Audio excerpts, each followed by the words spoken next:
Show me your glory. 옆에 분들하고 인사할까요? 참 아름다우십니다. 우리 다시 한번 옆에 분들하고 인사합시다. 아이 눈부셔. 아이 눈부셔. 여러분들 얼굴 보니까 참 눈이 부십니다. 여러분들이 눈이 부신 이유 여러분 때문이 아니라 여러분 안에 계시는 하나님의 임재와 영광 때문인 줄 믿습니다.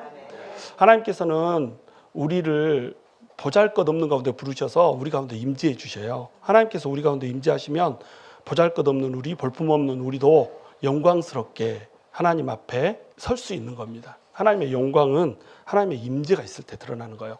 바로 그것을 가장 잘 상징해 준 게 이 성막과 또 법궤예요. 지난주에 우리가 살폈듯이 이스라엘 백성들이 법궤를 들고 나가면 전쟁에서 승리할 줄 알고 법궤를 들고 나갔다가 3만 명이 죽어버리잖아요. 그리고 법궤도 빼앗겨 버린단 말이죠. 법궤를 들고 나아갔는데 왜 전쟁에서 패했다고요? 바로 법궤가 미신처럼 여겨진 겁니다. 하나님의 임재는 떠나버리고 하나님의 영광은 떠나버리고 이 법궤를 들고 나가면 이길 수 있을 거라고 생각한 거예요. 법궤가 하나님의 임재의 통로인데 하나님의 임재는 떠나버렸으니까 이 법궤는 그냥 나무 상자가 돼버린 거라고 그랬어요. 이 법궤를 만들 때에 법궤의 재료가 뭐라고 그랬죠? 바로 조각목입니다. 성막의 재료도 뭐죠? 조각목이에요. 조각목은 시띠나무라고도 불러요. 조각목, 시띠나무 다 생소하죠? 우리식으로 하면 아카시아 나무예요. 근데 광야에서 자라는 아카시아 나무는 우리가 지금 여기서 보는 아카시아 나무보다 훨씬 더 볼품없어요. 광야에서 물을 못 먹고 태양을 받으면서 자라니까 나무들이 어떻겠어요? 배배 꼬인 겁니다. 꼬불꼬불 막 이렇게 자라는 거예요. 막 이렇게 생긴 거예요. 백향목은 이렇게 생겼잖아요. 근데 조각목은 이렇게 생긴 거예요. 이상하게 꼬였네. 롯데스크루바가 아니라 이상하게 꼬인 조각목. 조각목이 이렇게 생겼어요. 그리고 증발을 최대한 막기 위해서 가시가 막 나 있는 겁니다. 볼품없고 가시가 나 있는 이 조각목 가지고 하나님의 임재가 있는 성막도 만들고 또 법궤도 만든다는 거예요. 이것이 바로 볼품없고 조각목 같은 우리에게 하나님께서 그 영광을 보여주겠다. 그리고 그 영광을 나타내게 해주겠다라고 하는 그 말씀을 상징하고 있는 거예요. 우리는 조각목이거든요. 인생이 광야예요. 여러분 인생 살다 보면 어때요? 쉬워요? 막 그냥 살면은 빵빵 뚫립니까? 나를 못 잡아먹어서 안달인 사람들 투성이잖아요. 그리고 나한테서 돈 한 푼이라도 울고 가려고 하는 사람들 투성이지 나한테 돈 주겠다는 사람은 없어. 돈 주겠다는 회사에 가도 어때요? 어떻게 하든지 울고 먹으려고 난리잖아요. 내가 사업체를 운영해도 어때요? 손님들이 어떻게 해서든지 돈 안 주려고 그러잖아요. 우리는 그 돈 주머니에서 빼내야 되고. 그러니까 티격태격 아웅다웅 아주 그냥 힘들게 세상을 살아가는 거예요. 그게 광야거든요. 그 광야에서 살다 보니까 우리가 어때요? 패배 꼬여. 막 꼬여가지고 이 속이 이렇게 그대로 막 필터가 안 되는 거예요. 누가 무슨 말을 하면 너무 아름다우세요. 웃는 모습이 너무 이쁘세요. 뭐예요? 웃는 것만 이쁘단 말이에요? 이런 식으로 얘기하고 오늘 옷이 너무 이쁘네요. 그러면 뭐 옷만 이쁘다는 얘기요? 막 이런 식으로 한단 말이에요. 어머 남편이 너무 멋있어요. 어디서 눈깔질이야? 이렇게 우리가 이런 식으로 배배 꼬여가지고 사람들을 대한단 말이에요. 왜 그래요? 우리가 조각목이라는 겁니다. 광야에서 너무 햇빛을 많이 받다 보니까 또 은혜의 물줄기를 받지 못하다 보니까 꼬여버리는 거예요. 이 조각목의 잘못이 아니야. 햇살이 너무 뜨거워. 인생이 너무 광야야. 인생에 물이 없어. 은혜의 물이 없어. 그러면 사람이 꼬이게 돼 있는 거예요. 그러니까 여러분 조각목 같은 여러분하고 똑같은 사람들이 와서 여러분들을 찔러대거든. 아이고 햇살에 많이 그을렀구나 이렇게 생각하시면 되는 거예요. 아이고 물이 많이 고팠구나 이렇게 생각하면 되는 겁니다. 그런데 하나님께서 이 조각목을 가지고 법궤를 만드시는 거예요. 그리고 성막을 만드시는 거예요. 그리고 그곳에 하나님이 임재를 해주시는 거예요. 그러면 달라진다는 겁니다. 볼품없는 그 존재가 볼품 있는 존재로 하나님의 영광과 임재가 드러나는 존재로 이렇게 나온다는 거예요. 여러분 조각목끼리 옆에 있으면 어떻게 될까요? 가시에 찔리잖아요. 막 가시가 뚜두뚜두 나 있거든요. 조각목은. 그러면 손대면 톡하고 터지는 것이 아니라 손에 피가 나. 그것이 조각목의 실체란 말이에요. 그럼 찔리기만 합니까? 찌르죠 나도. 그래서 서로 찔리고 찌르고 이렇게 하는 거예요. 그것이 다듬어지지 않은 조각목이기 때문에 그렇단 말이에요. 그런데 하나님께서는 그 조각목들을 갖다가 어떻게 하기를 원하세요? 하나님의 임재가 있는 성막과 법궤를 만들기를 원하신단 말이에요. 그러려면 어떻게 해야 되죠? 그 조각목 그대로 갖다 쓸 수 없잖아요. 그 조각목을 대패로 갈아야 되는 거예요. 막 문지르는 겁니다. 그러니까 예수 믿는 게 쉽지가 않은 거예요. 가시가 좀 나서 막 이렇게 있는 거 하나님이 못 보시거든요. 가시를 긁어내야 되거든요. 쫙. 그러면 그때마다 어때요? 껍데기가 벗겨지는 아픔이 있는 거예요. 하나님, 나 너무 고통스러워요. 왜 이렇게 나를 아프게 하시나요? 왜 아프게 하겠어요? 하나님의 거룩한 임재가 있는 법궤로 여러분 만들어야 되는 거예요. 성막으로 만들어야 되는 겁니다. 그러니까 하나님 긁어내야죠. 긁어내요. 긁어내는 거 아프죠. 아프나 긁어내임을 당하고 나면 어때요? 하나님의 임재 앞에, 하나님의 영광 앞에 영광을 드러내는 자로 설 수가 있는 겁니다. 그것이 하나님의 법궤가 가진 의미거든요. 그런데 그 법궤를 하나님의 영광이 임하는 그 장소, 그 도구로 사용하는 것이 아니라 어떻게 사용을 하냐면 미신으로 사용한단 말이에요. 법궤가 있으면 이길 수 있다라고 생각하고 법궤가 있으면 승리할 수 있다라고 생각하는 거예요. 하나님이 나의 승리를 위해서 존재하는 어떤 요술 방망이가 된 거예요. 도깨비 방망이가 된 거예요. 금 나와라 뚝딱 하나님 금 주시고, 돈 나와라 뚝딱 하면 하나님이 돈 주시고, 하나님을 모시고 산다고 하면서도 하나님의 집에 들어와 살면서 우리가 누구를 데리고 들어와서 살아요? 세상 가운데 내가 사랑하는 남자들을 데리고 와서 들어와서 사는 겁니다.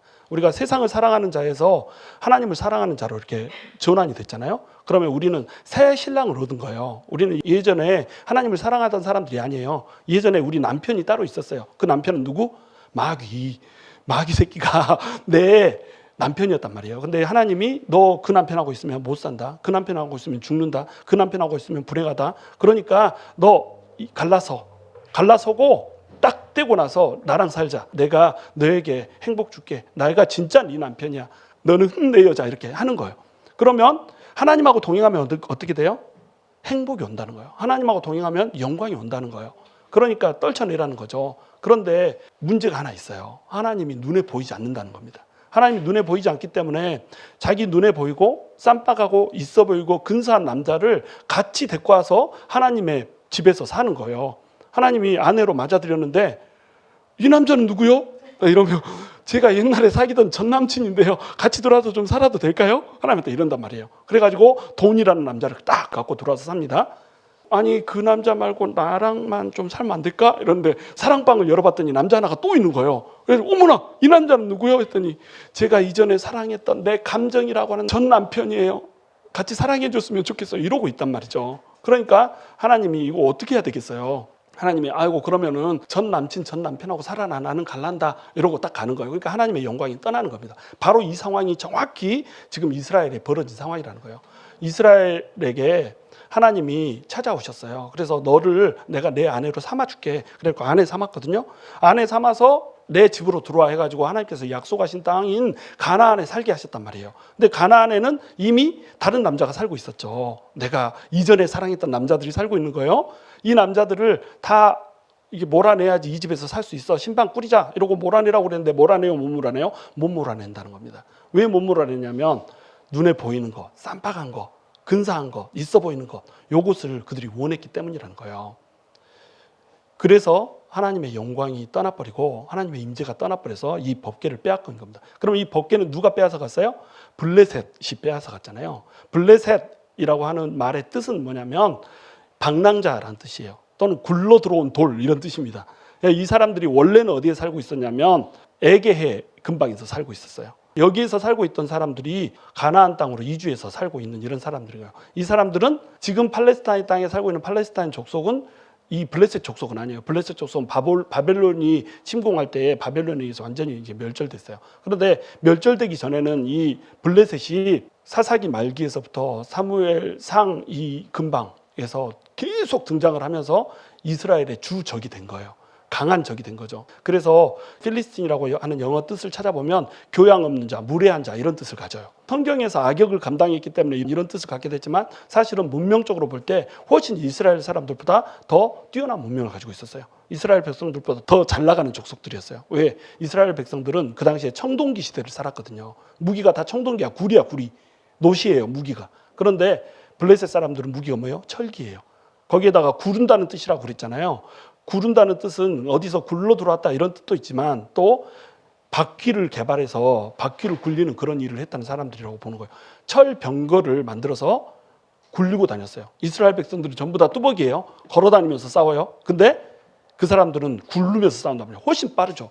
그러니까 싸움에서 이길 수가 없죠. 그리고 그 사람들은 또 수레 이런 것들을 만들어서 짐 싣고 다니고 막 이래요. 훨씬 더 진보된 이런 문명을 가진 사람들이었단 말이에요. 그런 사람들하고 이스라엘 백성들이 싸우면 이길 수 있어요? 없어요? 당연히 이길 수 없죠. 그런 사람들이 가나안 땅에서 살고 있었던 겁니다. 그것을 여호수아를 통해서 하나님이 들어가서 정복하게 만드는 거예요. 이 정복하는 전쟁에서 이스라엘 백성들이 이들한테 이길 수 있어요? 없어요? 절대 못 이기죠. 왜? 청동기 가지고 어떻게 철기를 이겨요? 걸어다니는 사람들이 어떻게 말 타고 다니는 사람들이 이겨요? 달려다니는 사람들이 어떻게 전차 타고 다니는 사람들이 이깁니까? 절대 못 이기죠. 근데 이겨줘요.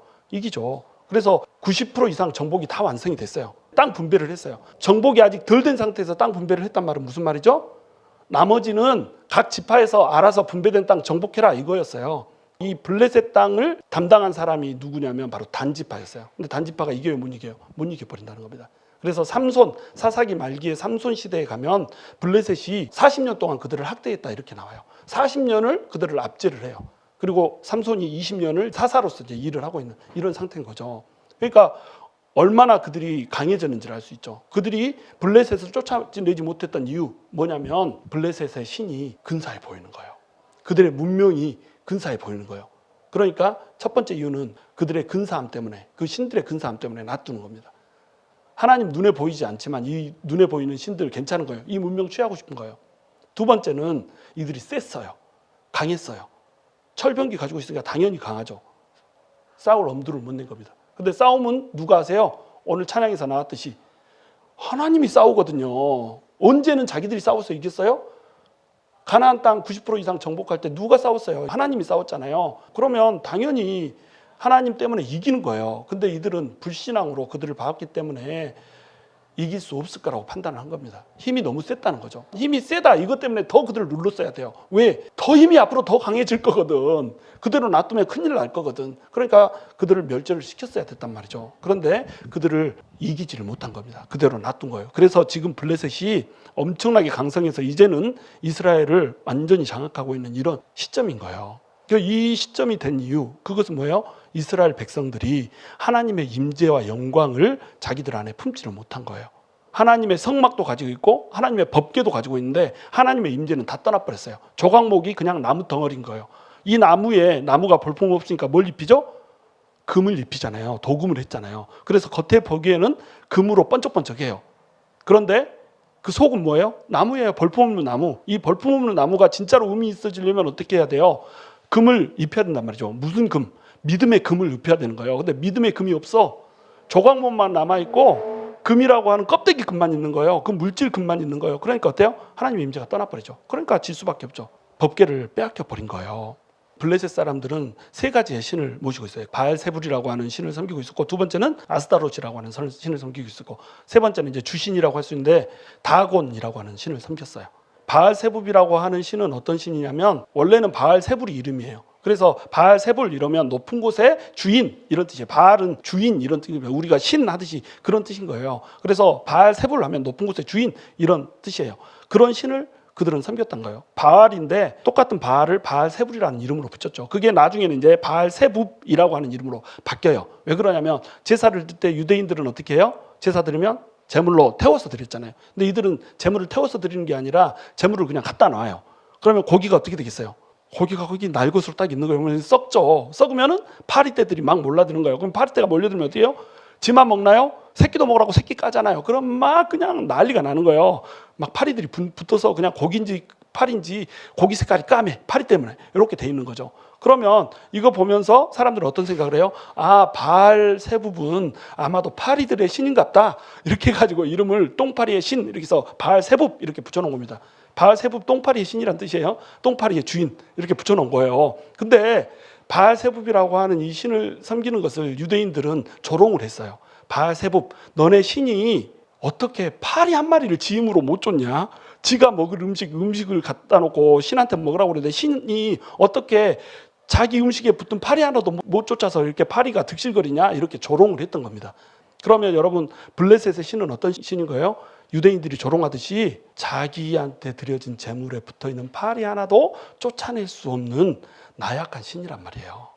그 신을 참 신이고 유일한 신이신 하나님을 모시는 사람들이 탐을 냈단 말이죠.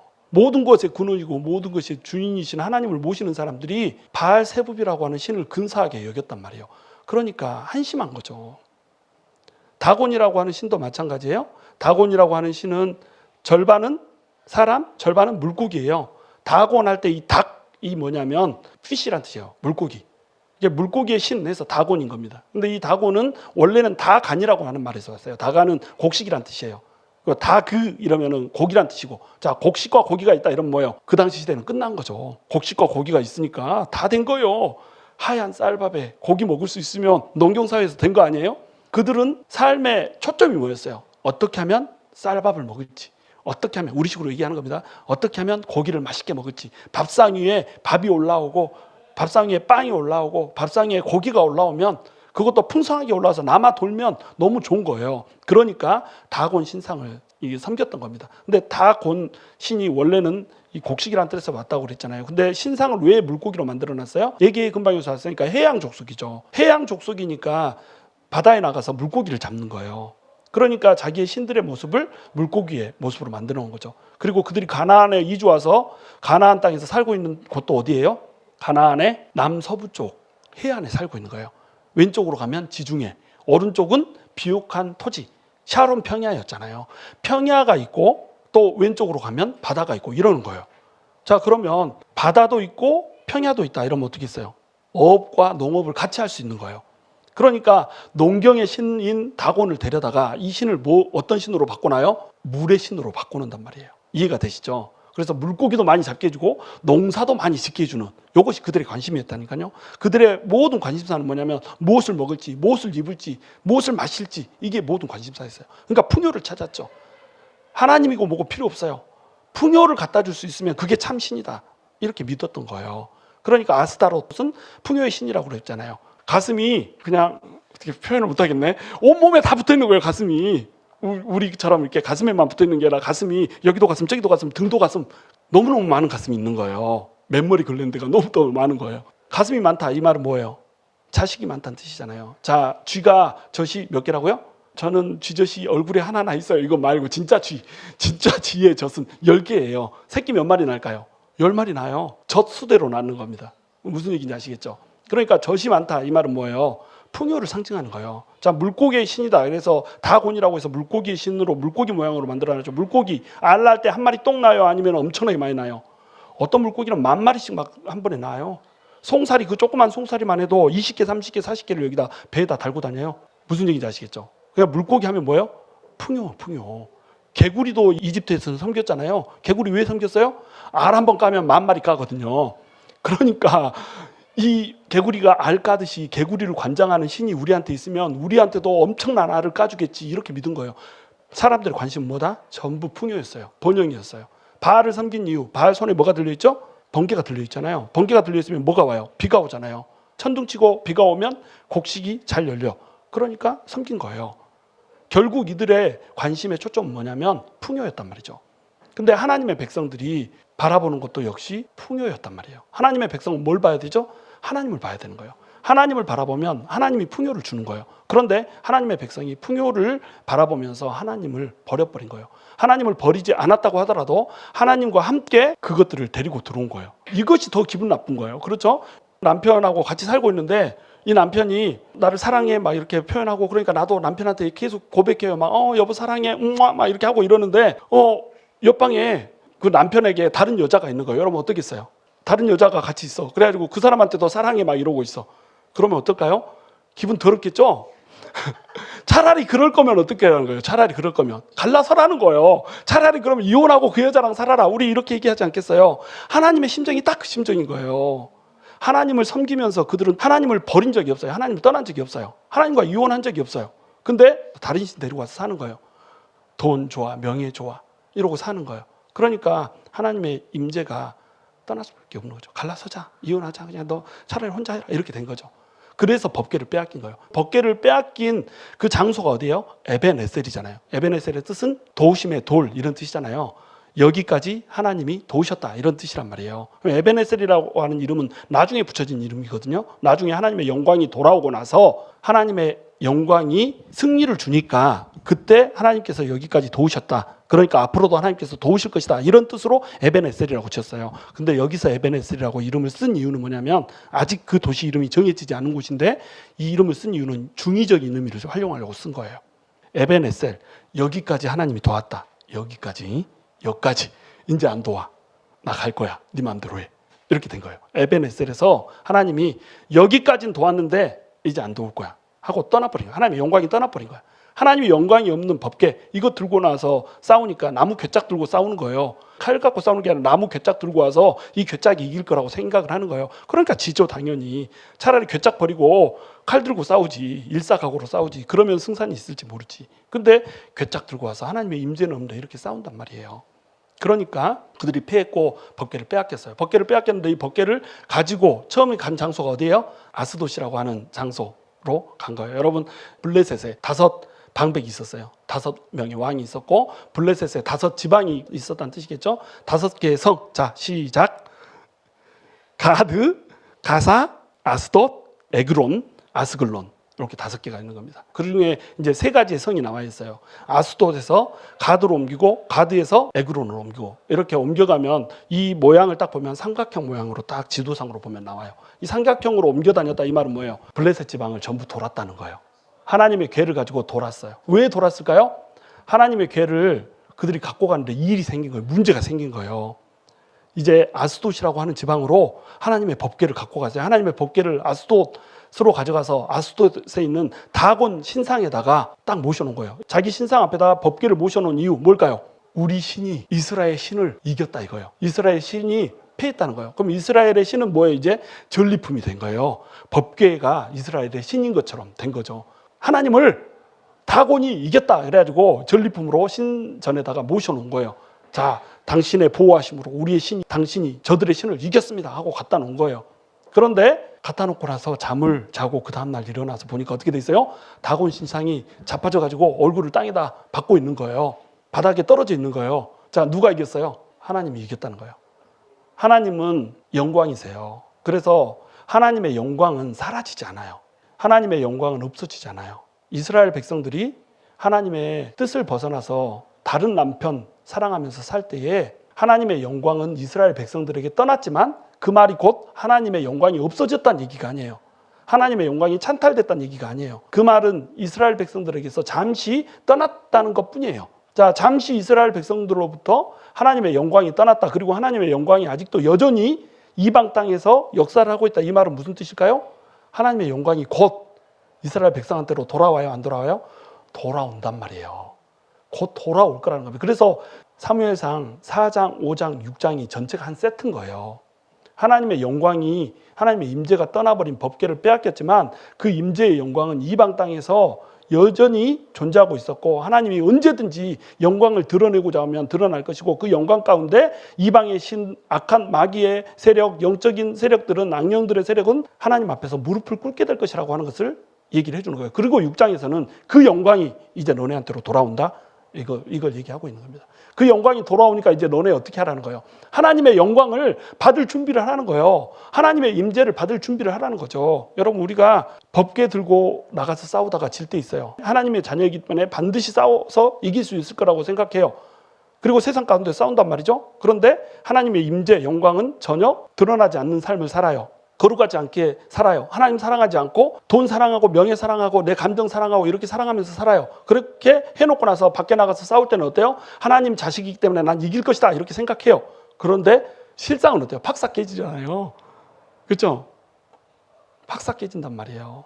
팍싹 깨지고 나면 그럼 우리는 이제 끝난 건가? 아니란 말이에요. 하나님의 영광이 잠시 우리한테 떠났다니까요. 온다니까요. 돌아온다니까요. 그럼 우리는 어떻게 하면 돼요? 준비하면 돼요. 준비. 어떻게 준비하면 돼요?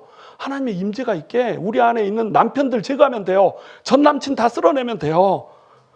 그 전에 사귀었던 놈들 전부 다 잘라내면 돼요. 진짜 이제 남편 하나만 놓고 살면 되네요. 너는 내 남자 이러고 살면 된단 말이죠. 하나님만을 사랑하면서 이렇게 살아가면 된다는 겁니다. 바로 그것을 보여주는 거예요. 하나님의 임재가 그 땅에 임재하면서 우상신이 넘어지게 했단 말이죠. 그런데 그 우상신을 어떻게 해요? 다곤 신상을 블레셋 사람들이 들어와서 어머나 우리 신이 넘어져 있네 이러면서 일으켜 세우는 거예요. 자, 이 그림이 어떤 그림인지 아시겠어요? 이거 하나님께서 개그 콘서트 찍어서 보여주는 겁니다. 다곤 신상이 신이 쓰러져 있어요. 이 신을 누가 이렇게 세워요? 사람들이 이렇게 세워요. 사람이 신을 만들었고 그 신이 자빠져 있는 것을 신이 어떻게 자기 혼자 일어날 힘이 없어. 넘어져가지고 아이고 못 일어나겠다. 신이 이러고 있는 그 신을 사람이 가서 이렇게 세워줘. 자기가 이렇게 세워줘야 되는 신을 신이라고 믿고 있어요. 얼마나 우스워요 이게. 이 꼬락서니가. 말도 못하고 보지도 못하고 듣지도 못하고 생각하지도 못하는 이 신들을 모시고 살면서 이 신 앞에서 또 좋은 거 갖다 바치고 뭐 입이 있어야 먹지도 못하니까 파리는 득실거리고 어쩌다가 쫙 자빠지면 이거 갖다가 또 모셔놔줘야 되고 요런 신을 섬기고 있단 말이에요. 신이라고. 이게 우상이란 말이죠. 근데 이 우상을 이스라엘 백성들이 탐낸단 말이에요. 아무 힘도 없는 이것을. 여러분 우리가 섬기고 있는 돈, 우리가 섬기고 있는 명예, 힘, 권력 우리한테 뭐 해줄 것 같죠? 아무것도 할 수 없어요. 자빠지면 지가 일어나지 못해. 돈 한 번 날아가면 지가 올 수 있나요? 못 와. 누가 보내줘야 돼요? 하나님이 보내줘야 되는 거예요. 그러니까 하나님한테 집중하란 말이죠. 하나님한테 집중하면 하나님이 남편인데 남편이 아내한테 당연히 좋은 걸 주죠. 사랑의 대상자 애인인데 애인이 하나님 나 다이아 하면 다이아 주지. 하나님만 사랑하면서 다이아 달라고 하란 말이에요. 잠은 옆집 남자하고 자고 후방관하고 자고 이러면서 여보 다이아 이러고 있고 다이아 주면은 그거 다이아 갖다가 옆집 남자한테 껴주고 이러고 있고 이러면은 하나님이 뭐가 이뻐서 다이아를 주겠냔 말이에요. 하나님을 사랑해야 다이아를 주죠. 하나님이 다이아 달라고 자꾸 기도하면 하나님이 부른 노래가 있잖아요. 웬 다이아 이렇게 이렇게 한단 말이에요. 하나님 앞에 제대로 서야 된다는 거죠. 그 제대로 못 서니까 이제 그런 신을 탐내고 산단 말이에요. 그렇게 되니까 이제 블레셋 사람들이 어떻게 해요? 아스돗에 있던 그 법궤를 이스라엘 신이 이렇겠다. 이제 우리 큰일 났다. 우리 죽게 생겼다. 이렇게 생각한 거예요. 왜냐하면 하나님께서 독종을 갖다 붙여버렸거든요. 신만 멸한 것이 아니라 그 신을 섬기는 우상을 섬기는 사람들도 함께 멸한 거예요. 그래서 독종이 생기면 독종 이 말은 뭐냐면 독한 종양 이런 뜻이거든요. 그러니까 이런 주먹 같은 덩어리들이 얼굴에서 막 생기기 시작하는 거예요. 이런 데서 막 뽀록뽀록 막 나오기 시작하는 거예요. 이렇게 생겼으니 얼마나 무섭겠어요. 그래서 이게 너무 심해지면 죽기도 하고 막 이랬단 말이죠. 살아남은 자는 독종으로 고통받고 죽는 사람은 또 죽어버리고 막 이렇게 해서 하나님이 쳐버린 거예요. 이때 하나님의 손이 쳤다고 그래요. 하나님의 손이 어디서나 일하신다는 겁니다. 일할 만한 곳에 하나님께 뜻하시는 곳에 일한단 말이에요. 그러니까 이 하나님의 손이 무서워서 블레셋 사람들이 이것을 가드로 보내는 거예요. 왜 가드로 보냈겠어요? 가드의 신력이 더 세다고 생각한 거예요. 가드는 사람들이 엄청 컸어요. 자, 골리앗 어디 사람이죠? 가드 사람. 골리앗이 블레셋 사람이다. 이렇게만 알고 있으면 안 돼요. 골리앗이 고향이 어딘지 정도는 우리가 좀 알아줘야죠. 그렇죠? 상식, 코먼 센스. 자, 골리앗의 고향은 가드란 말이에요. 그러면 가드의 사람들은 다 크고 이래요. 자, 사람들이 크다. 이건 무슨 뜻이에요? 거기에 신의 권력이, 신의 권능이 더 강하게, 신의 소광이 더 강하게 비춰진다. 이렇게 믿었던 거예요. 그러니까 가드로 보내죠. 가드로 보냈는데 가드에서도 다곤 신상이 자빠져 갖고 있어요. 그리고 목이 댕강 잘라져 있고 손목도 댕강 잘라져 있어요. 아스돗에서도 그랬죠. 자, 목이 잘라져서 문지방에 놓여 있고 손목도 잘라져서 양 손목이 문지방에 널브러져 있고 몸통만 있어요. 그럼 다리는 어디 있나요? 몸통은 물고기잖아요. 그러니까 요거 째고 요거 째고 요거 째면은 그냥 몸통인 거예요. 몸통만 거기서 굴러다니고 있고 문지방에 다른 이게 머리하고 손은 있는 이런 상황이에요. 그러니까 그 상황 보고 이제 블레셋의 제사장들이나 블레셋에서 다곤 신을 섬기는 사람들은 문지방을 밟았더라 안 밟았더라? 안 밟았던 거예요. 그런 전통이 그래서 생기게 된 겁니다. 그런 상황이 이제 벌어지고 나니까 확실히 하나님이 누구를 이겨보는 거예요? 다곤을 이겨보는 거예요. 다곤한테 진리가 없죠. 다곤은 그냥 만들어낸 신인데, 그렇죠? 자, 옛날에는 승전을 하면 승전한 장수가 패전한 장수를 목을 자르고 손목을 잘라서 널브러뜨려 놨어요. 내가 이겼다 이거죠. 하나님이 그 옛 사람들의 풍습을 그대로 해서 본따서 다곤 신상을 잘라내버린 겁니다. 이것이 하나님의 임재의 힘이에요. 그러니까 블레셋 사람들이 이제 겁나서 어디로 보내요? 에그론으로 보내는 거예요. 에그롤 말고 에그론. 에그론에는 섬기는 신이 있어요. 어떤 신이냐면 바알세붑이 모셔져 있는 거예요. 다곤이 블레셋 사람들의 신이고 페니키아 지방의 신이고 뭐 이렇다고 한다면 바알은 여기저기 다 관장하는 신 이렇게 믿어졌어요. 그래서 바알 세붑이 힘이 좋은 신이다 이런 식으로 그들은 믿었어요. 그래서 에그론으로 보내죠. 근데 에그론의 사람들이 어때요? 우리 다 죽이려고 이걸 보내냐? 보내지 마, 노 땡큐. 보내지 마 이렇게 된 거죠. 그래가지고 사람들하고 이제 사람들을 5명의 방백을 모아서 회의를 해요. 돌려보내자. 하나님의 법궤를 돌려보내자. 이렇게 회의를 해서 돌려보내기로 한 겁니다. 자, 법궤가 어떻게 하고 있어요? 다시 돌아가고 있는 거예요. 그런데 이 하나님의 영광이 딱 차니까 어때요? 우상들이 전부 다 무너지잖아요. 자, 우리를 괴롭히는 거 누가 괴롭혀요? 악한 영들이 괴롭혀요. 하나님은 우리에게 고통 주지 않아요? 악한 영들이 계속 우리를 고통을 주려고, 마귀의 종들이 계속 우리를 고통을 주려고 달라드는 거예요. 근데 하나님이 어떻게 해요? 이것들이 달라들지 못하게 막고 있는 겁니다. 하나님을 신뢰하고 하나님을 사랑하면, 그런데 하나님이 필요에 따라서 이 막을 거둘 때가 있단 말이에요. 예를 들어서 욥이 그런 케이스잖아요. 욥을 사탄이 공격하고자 하나 공격하려면 하나님한테 허락을 받든단 말이죠. 욥은 의로운 사람이었지만 욥이 그 당시에는 절대 볼 수 없었던 구속자를 보기를 원했어요. 그래서 욥의 주제는 귀로만 들었던 하나님을 내 눈으로 보았습니다. 이게 욥의 주제예요. 많은 사람들이 욥의 주제를 연단을 마치고 난 후에는 정금같이 나오리라 이렇게 생각하잖아요. 그게 아니고 욥의 주제는 고통을 통하여서 이전에는 보지 못하였던 하나님을 내 눈으로 직접 본다는 이것이 욥의 주제예요. 그러니까 하나님께서 이런 특별한 목적이 있을 때는 보호막을 거두신단 말이에요. 그럼 고통을 주는 건 누구다? 악한 영이란 말이에요. 근데 이것이 끝났어. 이러면 어떻게 돼요? 당연히 보호막을 다시 하나님이 치시죠. 그러니까 블레셋의 우상들이 목이 잘리고 손목이 잘렸다. 이건 뭐예요? 인간을 고통스럽게 하고 인간에게 불행을 가져오는 모든 악한 영들의 세력은 하나님의 손에 있다는 거예요. 하나님이 목도 잘라버리고 손목도 잘라버리겠다는 거예요. 하나님이 승리해 주겠다는 거예요. 그러니까 너네는 어떻게 하라? 하나님한테 돌아오라는 거죠.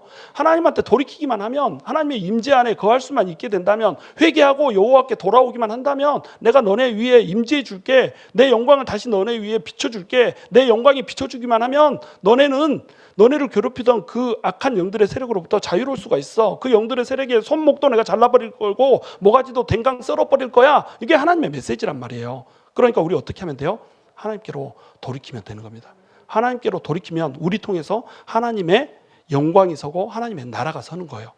하나님의 나라가 우리를 통해서 서는 그런 성도들이 돼야죠. 그렇죠?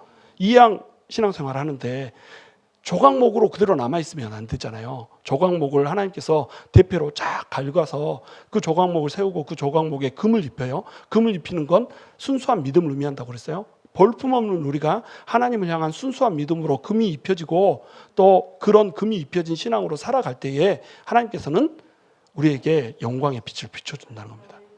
그래서 오늘 말씀의 제목을 저는 뭐라고 지었냐면 교인이 아니라 성도로 살기라고 붙인 거예요. 많은 사람들이 교인으로 살아요. 많은 사람들이 교인으로 살면서 교회 다니니까 내가 잘 풀릴 거라고 생각해요. 교회를 다니니까 내가 잘 풀릴 거라고 믿는 이 믿음이 뭐냐면 바로 법궤가 있으니까 우리는 전쟁에서 이길 거라고 생각하는 믿음이라는 거예요. 우리는 성도가 돼요. 성도는 거룩한 무리라는 뜻입니다. 우리가 하나님을 섬기는 거룩한 무리가 되는데 성도가 돼야 된다니까요. 교회에 다니는 교인이 아니라 하나님의 뜻대로 사는 거룩한 성도가 돼야 돼요. 하나님만 사랑하고 하나님의 손 잡고 동행하면서 어떤 비바람이 쳐도 하나님과 함께하는 이 거룩한 무리가 되어야지 비로소 우리에게 하나님의 영광이 임하고 하나님의 영광이 임하면 우리는 이긴다는 겁니다. 하나님의 영광이 임한 사람은 어때요? 비바람이 쳐도 딱 비바람 맞으면 딱 한번 하고 화살이 날라와도 탁 해서 귀 한번 딱 스치면 그냥 탁 털어버리고 이게 하나님의 영광을 구하는 자죠. 하나님의 영광이 임한 자죠. 그러면 어때요? 적들이 어떻게 해볼 도리가 없는 거예요. 다 피해버리네. 다 닦아버리네. 그러면 이 하나님의 영광 가지고 고난도 이기고 고통도 이기고 우리 앞에 있는 모든 장벽들도 뚫고 블레셋을 장악하였던 그 다곤 신상을 잘랐던 것처럼 악한 영들도 뚫고 자르고 하나님의 영광이 우리 가운데 임하게 역사해 주신다는 겁니다. 저와 여러분이 교인이 아니라 성도가 되어서 하나님의 영광을 드러내는 멋진 성도들로 그리고 멋진 글로리 교회를 이룰 수 있기를 주님의 이름으로 축원합니다.